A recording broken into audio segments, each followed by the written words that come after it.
الحمدللہ درس قرآن کا سلسلہ ہر اتوار کو بعد نماز ظہر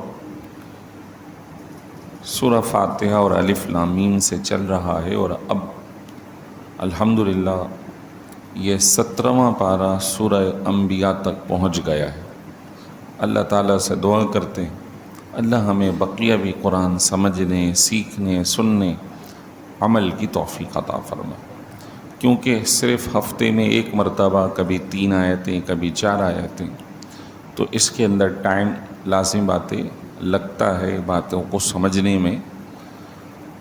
حضرت سیدنا عمر فاروق رضی اللہ تعالیٰ عنہ کے بارے میں انہوں نے خود بتایا کہ سورہ بقرہ کو سیکھنے اور سمجھنے کے اندر انہیں 9 سال لگ گئے تھے۔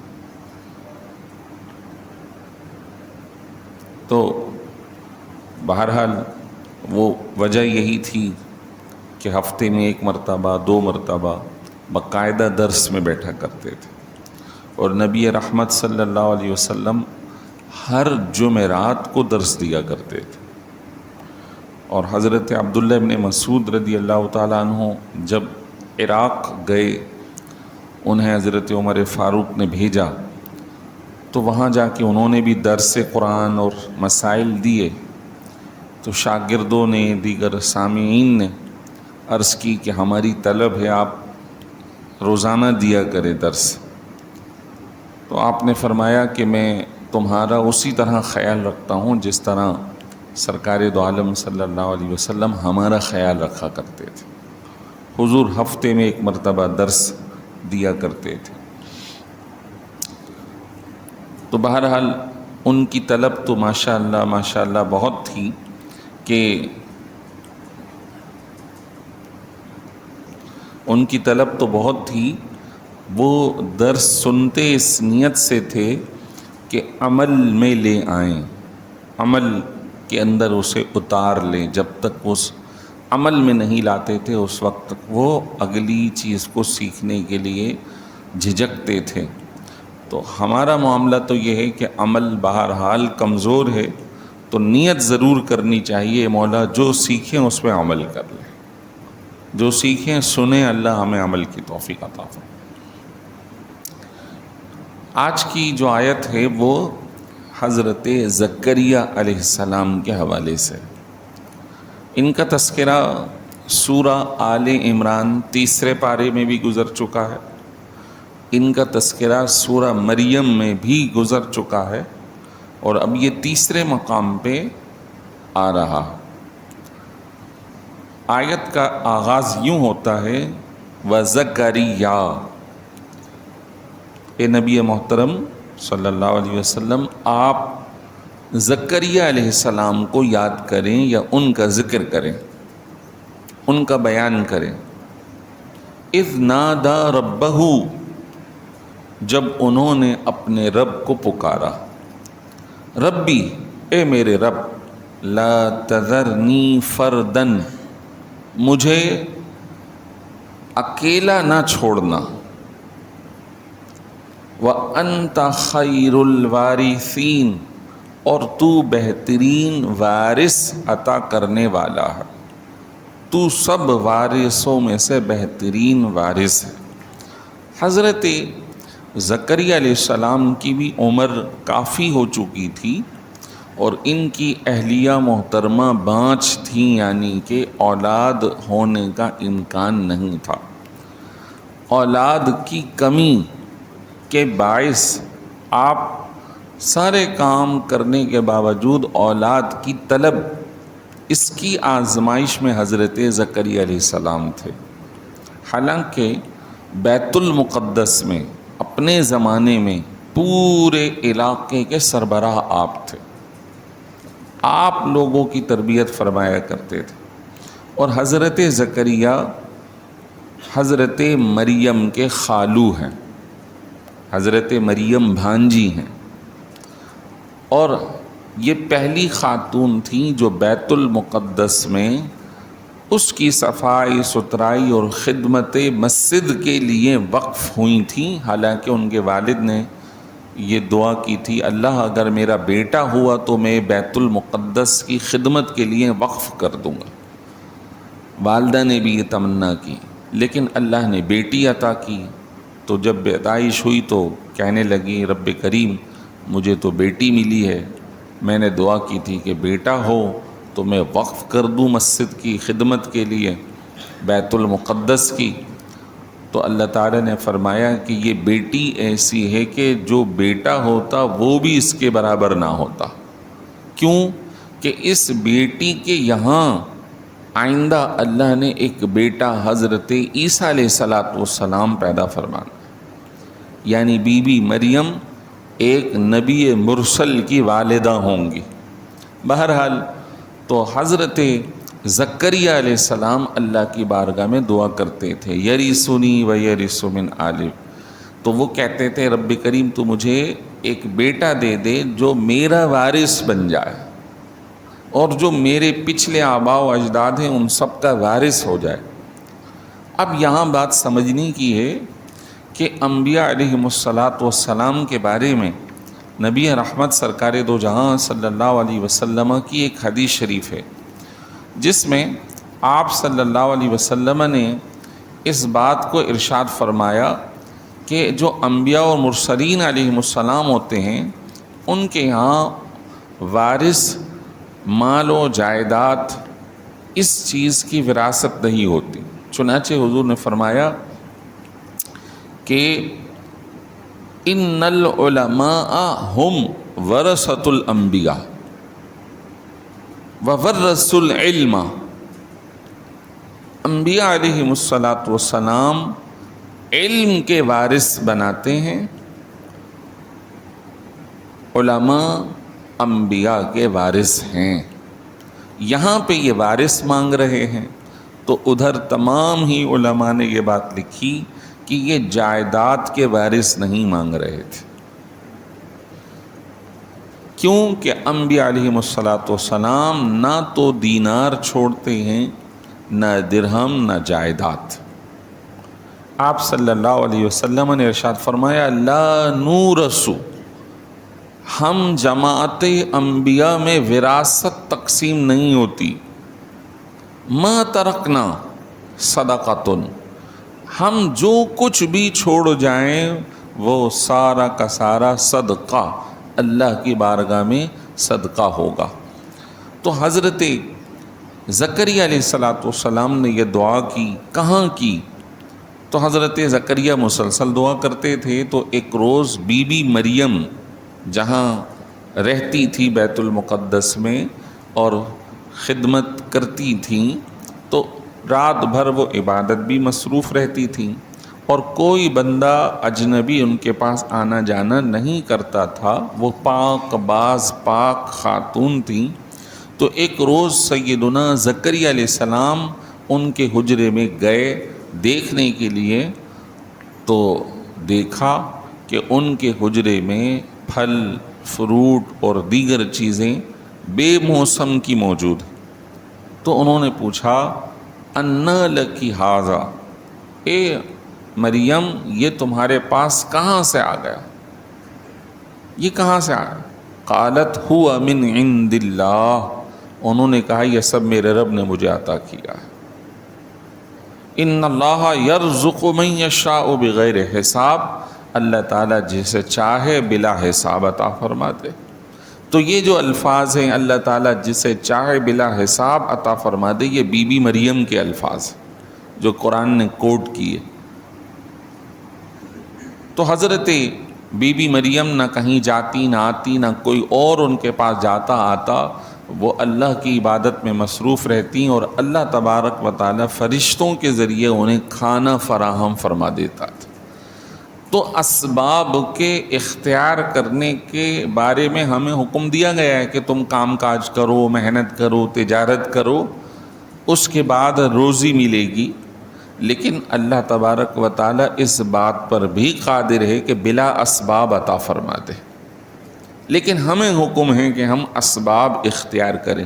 اس میں وہ واقعہ سمجھنے کا بہت ہی صحیح ہوگا کہ بغداد میں حضرت ابراہیم بن ادھم رحمۃ اللہ تعالی علیہ اپنے شیخ کے پاس دستیاب ہیں، بیٹھے ہیں، تربیت لے رہے ہیں، اور پھر عرض کی کہ حضور مجھے تجارت کی غرض سے کل صبح سفر پر نکلنا ہے، تو آپ دعا دیجئے گا۔ ٹھیک ہے۔ اب صبح نکل گئے، چلتے رہے، تو کہیں ایک جگہ سے دوسری جگہ پیدل سفر کرنا تھا، تو بیابان جنگل سے ہوتے ہوئے گزرے، تھک گئے، تو نیچے لیٹنے کے بجائے اوپر درخت پر چڑھ گئے کہ کہیں ایسا نہ ہو کوئی موذی جو جانور ہے وہ تکلیف دے دے۔ اوپر چڑھ گئے تو دیکھتے ہیں کہ ایک نیچے کسی کونے میں یا کسی جگہ پر ہاتھ پاؤں سے معذور ایک لومڑی پڑی ہوئی، لیکن زندہ ہے۔ حیران ہوئے کہ یہ کیسے زندہ ہے جبکہ یہ معذور ہے۔ اب وہ سوئے کیا، جاگتے رہے تو دیکھا ایک شیر کہیں سے شکار کر کے آیا اور اس نے لومڑی کے قریب بیٹھ کر وہ اپنا شکار کھایا اور بچا کچا چھوڑ کر چلا گیا۔ اب یہ لومڑی گھسیٹتی ہوئی جاتی ہے اور جا کر اس بچے کچے میں سے کھا کر اپنا گزر بسر کر لیتی ہے۔ تو ان کے وہم اور ان کے خیال میں یہ بات گزری کہ دیکھو اللہ بڑا قادر ہے، بلا اسباب، بغیر شکار، بغیر بھاگے دوڑے اس کو اس شیر کے ذریعے رزق فراہم کر دیا۔ تو ابراہیم تم تو اللہ کے بندے ہو، انسان ہو، بشر ہو، تمہیں بھی اللہ بلا اسباب دے دے گا، تم واپسی چلے جاؤ، چھوڑو تجارت وغیرہ کو۔ صبح ہوئی تو دیکھا شیخ نماز پڑھا رہے ہیں تو وہ ابراہیم موجود ہیں، ابراہیم بن ادھم۔ بھئی کیا بات ہے، کل تو تم چلے گئے تھے؟ انہوں نے پورا واقعہ بتایا کہ ایسے ایسے میں نے دیکھا، تو جو لومڑی کو کھلانے پر قادر ہے وہ مجھے کیوں نہیں کھلائے؟ تو شیخ نے بڑی پیاری تربیت فرمائی کہ ابراہیم تم نے لومڑی بننا پسند کیا، شیر بننا پسند نہیں کیا۔ تم شیر بنو نا، خود بھی کماؤ اور دوسروں کو بھی کھلاؤ۔ شیر نے شکار کیا، خود بھی کھایا اور اس کے ذریعے دوسروں کو بھی کھلایا۔ تو اللہ یقیناً بلا اسباب کھلانے پر قادر ہے، لیکن ہمیں حکم ہے کہ اسباب اختیار کرو، کام کرو، تجارت کرو۔ انبیاء اور مرسلین علیہم السلام نے بھی تجارتیں کیں اور دور دراز کا سفر کیے۔ یہاں پہ حضرت بی بی مریم کو بلا اسباب اللہ نے دیا، یہ بھی اللہ کی قدرت ہے۔ جب حضرت زکریا نے دیکھا تو یہیں پہ کھڑے ہو کے دعا کی، اے اللہ تو مجھے اپنا وارث عطا فرما۔ اب ہنالک دعا زکریا ربہ، وہیں پہ دعا کی، اے اللہ تو مجھے وارث عطا فرما، مجھے تنہا نہ چھوڑ۔ تو حضرت زکریا علیہ السلام کو فرشتوں کے ذریعے خبر دی گئی کہ آپ کے یہاں یحییٰ نام کا بیٹا پیدا ہوگا۔ تو کہنے لگے، عرض کرنے لگے کہ میرے یہاں اولاد کیسے ہوگی جبکہ میری اہلیہ بوڑھی بھی ہے اور بانجھ بھی ہے، اس کے ہاں اولاد ہونا ممکن نہیں ہے۔ تو اللہ تبارک و تعالیٰ نے فرمایا اس کی نشانی ہم تمہیں بتا دیتے ہیں، جب تمہاری زبان کام کرنا چھوڑ دے، تم بول نہ سکو، اشارے سے جب بات کرنے لگو، تو پھر اس وقت تمہارے گھر والوں کے یہاں اللہ بیٹے کی ولادت کر دے گا اور یہ بانجھ پن ختم فرما دے گا۔ معلوم یہ ہوا بیماری کوئی سے بھی ہو، اللہ قادر مطلق ہے، وہ جب چاہے اس بیماری کو دور فرما دے۔ سنتے ہیں کہ کئی لوگ موذی مرض، کینسر میں، فلاں میں مبتلا ہو گئے، اللہ تعالیٰ کئیوں کو شفا بھی عطا فرما دیتا ہے، کئیوں کو اللہ تعالیٰ بے اولادی کے بعد اولاد بھی عطا فرما دیتا ہے۔ 10 سال 20 سال شادی کو گزر گئے، پھر اللہ نے اولاد عطا کر دی، بڑھاپے میں عطا کر دی۔ یہاں پہ حضرت زکریا علیہ السلام نے جب دعا کی تو اللہ تعالیٰ نے فرمایا فاستجبنا لہ، ہم نے ان کی دعا کو قبول کر لیا۔ ووہبنا لہ یحییٰ، اور ہم نے انہیں یحییٰ عطا کیا۔ وَأَصْلَحْنَا لَهُ زَوْجَهُ، اور ہم نے زکریا کے لیے ان کی بیوی کو صحیح کر دیا، ان کا بانجھ پن ختم کر دیا۔ پھر یہ انبیاء علیہ السلام کا جہاں ذکر خیر مکمل ہو رہا ہے، کیونکہ سورہ انبیاء ہے تو میں نے پہلے بھی عرض کیا 10 انبیاء علیہ السلام کا تذکرہ اس صورت میں ہوا۔ پھر اللہ تعالیٰ فرما رہا آگے، اِنَّهُمْ كَانُوا يُسَارِعُونَ فِي الْخَيْرَاتِ، یہ سارے کے سارے نبی انبیاء علیہ السلام نیکی کرنے میں جلدی کیا کرتے تھے۔ ان کی زندگی کا ایک سبق ہے کہ ہمیں اختیار کرنا چاہیے کہ نیکی کرنے میں تاخیر نہ کرو، جیسے ہی خیال آئے فوراً اس نیکی کو کر گزرو، کیونکہ دل کا نام ہے قلب، قلب کا مطلب ہے پلٹنا۔ ابھی خیال آئے گا، پھر اگلا، پھر ایسا خیال آئے گا اپنی اور نہ جانے کس کس کی محتاجی، ضروریات اور خواہشات نظر آنا شروع ہو جائیں گے۔ تو فرمایا جیسے ہی خیال نیکی کا آئے اس کو کر گزرو۔ یہ اللہ کی طرف سے ایک مہمان ہوتا ہے، اگر مہمان کی قدر نہیں کرو گے تو آئندہ یہ مہمان آنے میں جھجک کرے گا اور آنے میں تاخیر کرے گا۔ فرمایا انہم کانوا یسارعون فی الخیرات، یہ سارے کے سارے نیکی کرنے میں جلدی کرتے تھے۔ دوسری بات جو ہمیں فرمایا وَيَدْعُونَنَا رَغَبًا وَرَهَبًا، اور یہ سارے انبیاء علیہ السلام ہم سے دعا کرتے تھے رغبت کے ساتھ، شوق کے ساتھ اور خوف کے ساتھ۔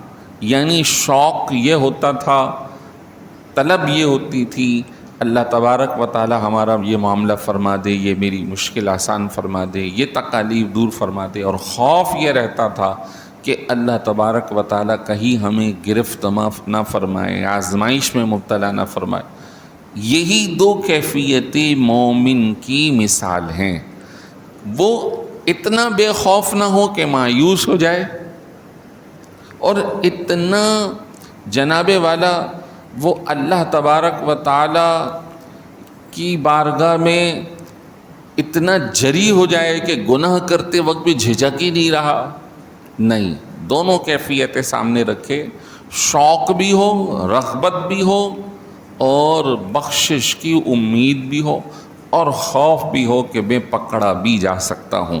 اور فرمایا وَكَانُوا لَنَا خَاشِعِينَ، اور یہ سارے انبیاء و مرسلین ہمارے سامنے عاجزی کرنے والے تھے، خشوع کرنے والے تھے۔